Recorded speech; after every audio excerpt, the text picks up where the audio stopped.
uPanyaza Lesufi usephenduke eshephisi ejezini kuhulumeni we-GNU kuchaza uHelen Zille mayelana nodaba oluthinta imeya yaseTshwane lena ezovothwa kabusha kusasa njengoba iqembu le-DA lizama ukuthi ke ibuyiselwe emuva lemeya kulesi sikhundla sayo sokuba ke umeya emva kokuba ke ikhishwe ngesankahlu. Uthi ke uHelen Zille umuntu owenza ukuthi ke lemeya ize ikhishwe umnumzane Panyaza Lesufi njengoba ke ethi ke uyena kahle kahle owavota ukuthi ke kukhishwe lemeya. Uthi ke Panyaza Lesufi cha akunjalo, lokhu ke okwenzeka laphana kwenziwa ke uANC ewonkana, akusiyena yedwa owenza lokhu. Panyaza Lesufi ke ubona sengathi ke uHelen Zille uzama ke ungena phakathi kwabo ngalezi nkulumo, ngicela ukuthi ke uyizwele ezibekela ngawakhe amagama. You know, you've got to believe who you believe. I mean, obviously there's huge tension between Panyaza Lesufi and the National ANC. That is why he was summoned to Lesufi House on Monday to explain his comments and to explain what he'd said and done.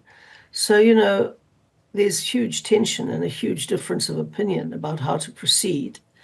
And I do know that the National ANC wants to achieve stability in the metros. And I know that we were talking about how we did that. And I know Panyaza has refused to cooperate with that project and to take out our mayor in Tshwane. And that hardly enables stability to happen in that city. We're making good progress in fixing the finances there, which is the foundation for everything else that has to happen there. And unfortunately, now that progress is going to end. I think you need to ask the ANC that question. My understanding is that the National ANC was not keen on that. Well, you need to ask the ANC about where the ANC stands. Sure, I'm asking about your understanding. Yeah, my understanding was that the National ANC was keen to have stability pacts in all of the major metros.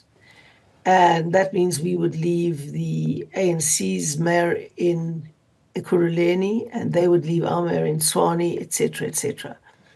And then the Sufi didn't want to play ball.